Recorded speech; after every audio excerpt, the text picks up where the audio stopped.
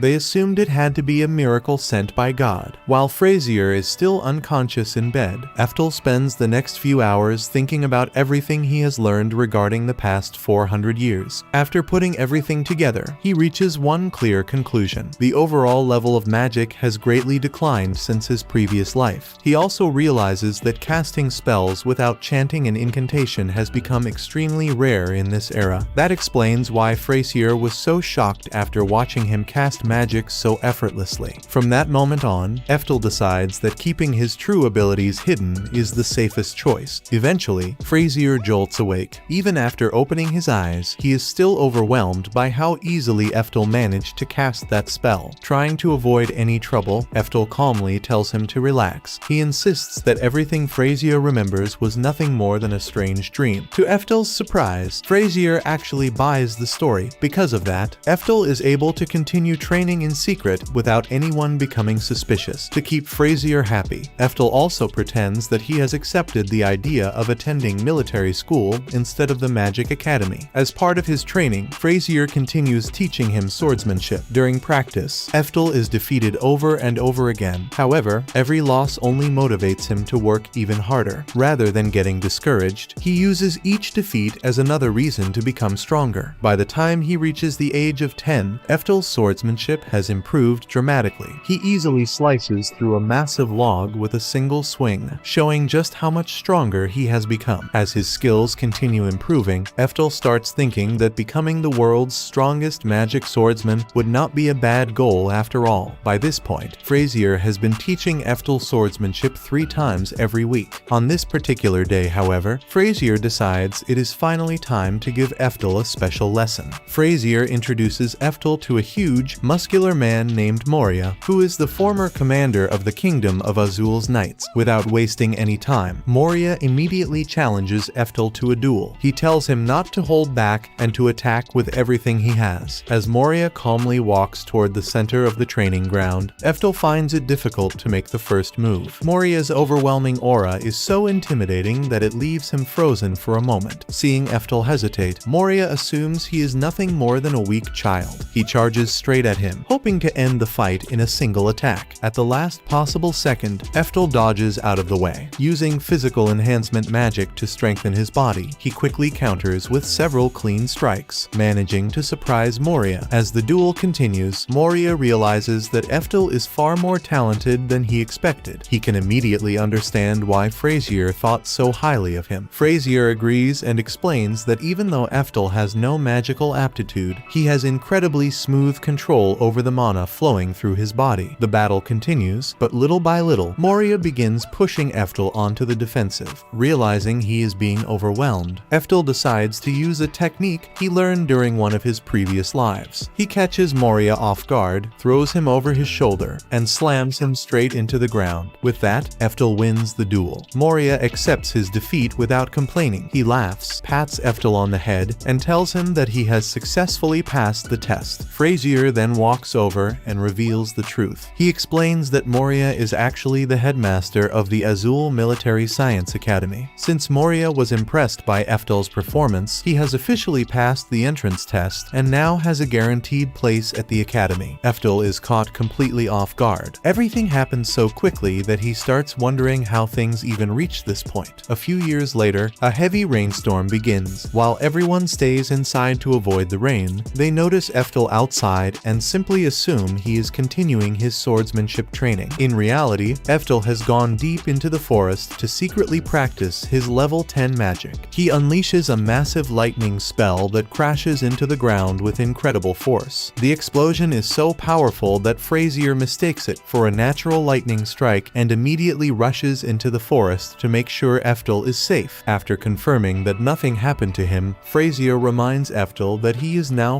14 years old. That means once he turns 15, he will officially begin attending the Military Science Academy. The problem is that Ephtal has no desire to go there. He knows that life at the academy will only become more difficult because he still has no magical aptitude. Instead, he plans to leave home as soon as he turns 15 and travel on his own to chase his dream of enrolling in the Magic Academy. Before long, Ephtal's mother receives the news that his father wants to see him. Overjoyed, she hugs him, believing this will finally give Ephtal the chance to meet his father for the very first time. However, Ephtal no longer feels excited about that idea. After being ignored for his entire life, he sees no reason to want a relationship with someone who never acknowledged him. Even so, seeing how happy both his mother and Frazier are makes him change his mind. Rather than running away, he decides to follow through with attending military school. The following day, Ephtal receives a special invitation and travels to his father's mansion. Despite everything that has happened, he is still a little excited to finally meet the man who is also his descendant from his previous life. Unfortunately, the meeting goes exactly the opposite of what he hoped. The moment they stand face to face, Duke Orcott looks down on Ephtal and immediately calls him a disgrace simply because he was born without any magical aptitude. Hearing those words, Ephtal quickly decides that his father is nothing more than a heartless jerk. The Duke then mentions that he already knows Ephtal received a special invitation to the Military Science Academy. At first, Ephtal thinks his father is actually proud of him. However, the Duke's real reason quickly becomes clear. He says he is only happy because Ephtal and his mother will no longer be living under his care. Since Ephtal will now be attending the academy, he will not have to spend another coin supporting them. From now on, they will have to take care of themselves. At that moment, Ephtal realizes that the Duke only invited them to the mansion so he could insult them one last time. Before leaving, the Duke orders one of his sons, a man named Joachim, to fight Ephtal and determine whether he is truly capable of surviving at the Military Science Academy. The moment Joachim hears the order, a wide, unsettling grin spreads across his face. Right before the duel begins, Frazier gives Ephtal one final warning. He tells him that even though Joachim doesn't look all that dangerous, he was the best student in their school when it came to sword fighting. Because of that, he advises Ephtal to surrender if he realizes that he has no chance of winning. Ephtal calmly agrees and says he understands what Frazier means. Ephtal then steps forward to begin the battle, and Joachim immediately tosses a sword toward him. As soon as Ephtal catches it, he notices that the weapon is much heavier than he expected. Joachim explains that it is a hardwood sword, not an ordinary practice weapon. He says that if someone lands the attack properly, the sword is strong enough to crush a person's skull or completely shatter their bones. After saying that, Joachim suddenly puts on a twisted smile and stares directly at Ephtal. He says that Ephtal's mother has brought nothing but shame to the royal family because she gave birth to a child with no talent for magic. He admits that he has always wanted to kill her himself, but since he can't do that anymore, he will just have to settle for killing her son instead. The moment Ephtal hears those words, his expression turns completely cold. He realizes that Joachim and the Duke are easily the most unbearable people he has ever met. What makes him even more annoyed is the fact that these two idiots are actually his own descendants. That thought alone makes him even angrier than before. Without wasting another second, Ephtal rushes straight at Joachim and begins attacking him with his sword. He keeps swinging without giving Joachim any room to breathe, and he is surprised to see that Joachim barely manages to dodge every strike, even though Joachim avoids getting hit. It is obvious that he is struggling to keep up with Ephtal's speed and strength. Joachim is left completely shocked by the amount of power Ephtal possesses. He begins wondering if Ephtal has somehow become possessed because the person standing in front of him feels nothing like the weak boy he knew before. To Joachim, it is as if he is fighting a completely different person. The duel continues for a while as the two keep exchanging blows. Eventually, Joachim raises his sword and tries to block another one of Ephtal's attacks. At that exact moment, Ephtal activates his physical enhancement magic, greatly increasing his strength. He then swings his hardwood sword with overwhelming force, smashing straight through Joachim's defense and caving in his skull. With that single attack, the duel finally comes to an end, and Ephtal is declared the winner. Everyone watching the fight is left frozen in shock because none of them expected Joachim to lose so easily. Before leaving the arena, Ephtal stops for a moment and looks directly at Joachim. In a cold voice, he warns him that if he ever says another disrespectful word about his mother again, he will make sure he dies the next time. Ephtal then walks over to his mother, but he quickly notices that she seems a little afraid of him because of the incredible strength he showed during the duel. He gently reassures her that she has nothing to fear because no matter how strong he has become, he is still the same Ephtal she has always known. After that, Ephtal respectfully bows before the Duke and thanks him for inviting him over, even though the Duke clearly isn't happy about what happened. He reluctantly wishes Ephtal good luck during his time at military school before letting him leave. Later that evening, Ephtal's mother prepares his favorite meal to celebrate his victory. The two of them are just about to start eating when they suddenly hear someone knocking on the front door. They open it and are surprised to find Moria and Frazier standing outside with a baby in his arms. Once he gets inside, Frazier immediately explains the situation. He says that a rumor has been spreading that the minister's faction is planning to assassinate the young prince while the kingdom's main military force is away fighting on the battlefield. The barbarian attack happened much earlier than anyone expected,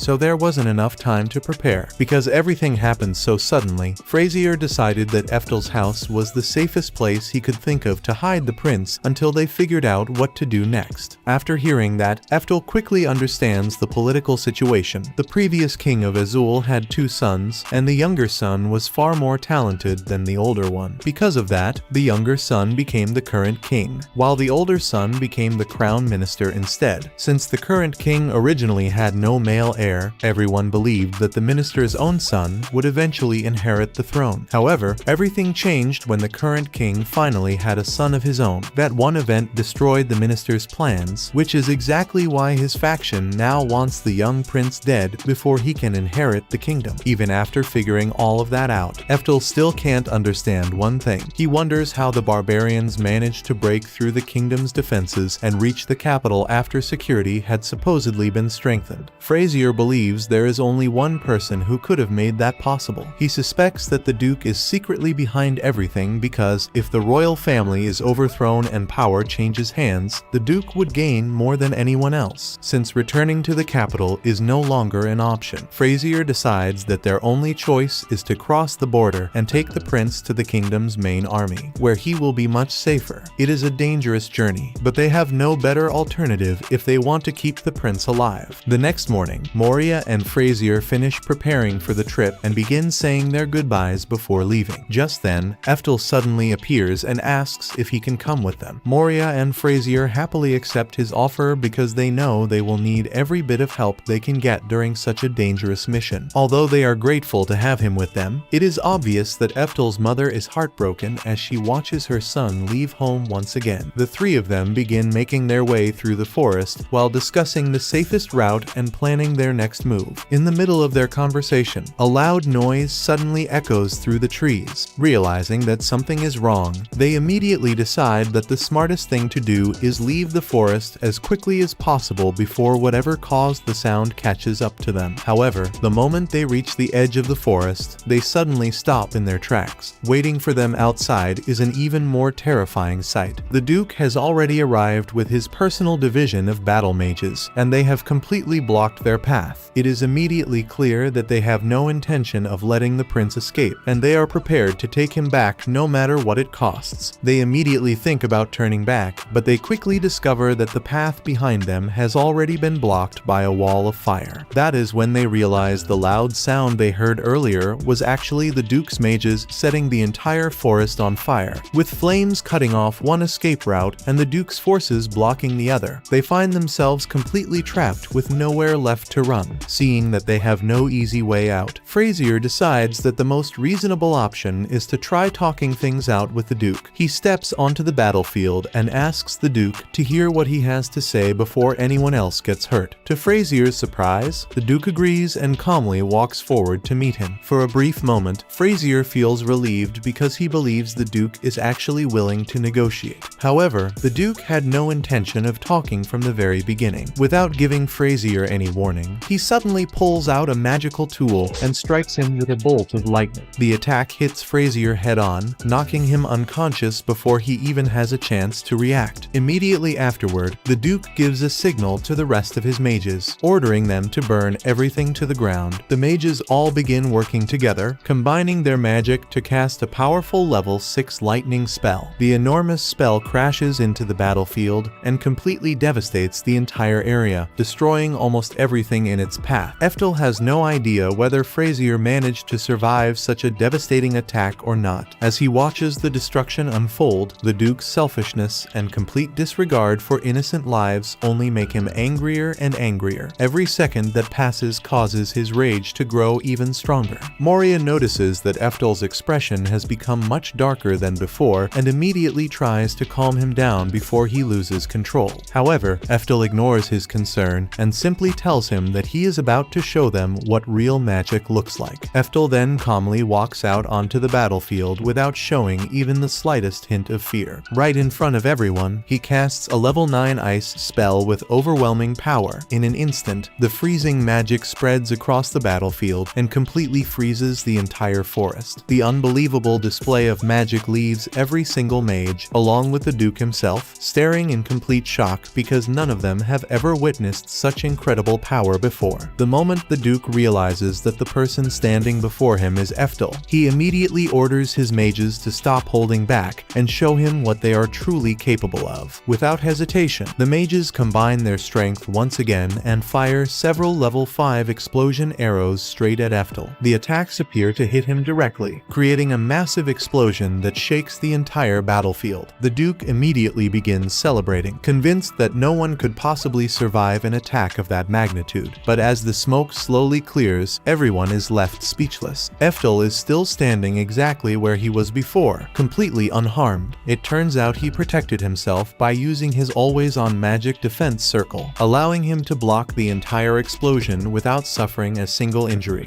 Desperate to stop him, the Duke orders all of his mages to unleash the level 6 lightning spell against Ephtal. As the powerful attack races toward him, Ephtal can't help but find the whole thing insulting. The spell being used against him is the very same legendary lightning magic that was originally named after him. Seeing it used in such a pathetic way only annoys him even more. Without showing even the slightest concern, Ephtal calmly casts a level 7 energy guard spell and effortlessly blocks the entire attack. The massive lightning spell disappears without leaving a scratch on him. Every mage watching is left completely stunned because the level 6 lightning spell is considered legendary magic. They had always believed it was impossible for anyone to block it head-on. After that, a twisted grin slowly spreads across Ephtal's face. He suddenly dashes straight into the army of mages and begins cutting them down one after another without giving them any chance to fight back. His movements are so fast and overwhelming that the mages are completely powerless against him. One after another, they fall before they can even understand what is happening. Realizing they have absolutely no chance of defeating him, the remaining mages abandon the fight and try to run for their lives. Before any of them can escape, Ephtal raises his hand and casts a level 10 lightning spell. The overwhelming magic instantly sweeps across the battlefield, wiping out the entire army in a single attack. When the dust finally settles, only Joachim and the Duke are still alive. Ephtal calmly walks over to the two survivors without showing any emotion. He casually knocks Joachim unconscious before he even has the chance to resist. After that, he turns his attention to the Duke. Looking him straight in the eyes, Ephtal tells him that he has no intention of showing mercy to the kind of man who would sacrifice his own son for his selfish ambitions. Once he finishes speaking, he knocks the Duke unconscious as well. With that, the coup finally comes to an end. Not long afterward, both Joachim and the Duke are publicly executed for their crimes, bringing their rebellion to a permanent end. It doesn't take long before Frazier is discharged from the hospital. As soon as Ephtal hears the news, he immediately goes to check on him. Frazier explains that he only survived because of his family's necklace, which protected him from the fatal attack. The moment Ephtal sees the necklace, he immediately recognizes it as Oberon's guard. It originally belonged to him in the past and had been passed down through the family for many generations before eventually ending up in Frazier's hands. With the Duke gone, Frazier becomes the new head of the the household because he risked his own life to protect the crown prince during the attack. On top of that, the kingdom begins stripping the Duke of all his noble titles and honors, completely erasing his legacy after everything he had done. Some time later, Ephtal decides to show Frazier and Moria the true extent of his magical power, as they watch him demonstrate one incredible spell after another. Both of them are left deeply impressed by what they see. Even so, they warn him that he should keep his true strength a secret because if the rest of the world ever found out how powerful he really is, it could throw the entire world into chaos. They become even more surprised when Ephtal reveals that he still plans to attend magic school.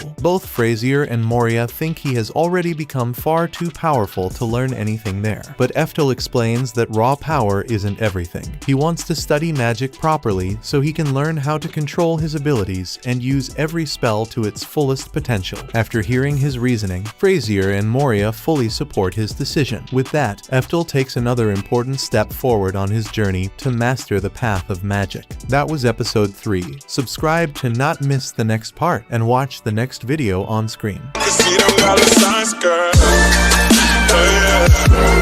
I heard that you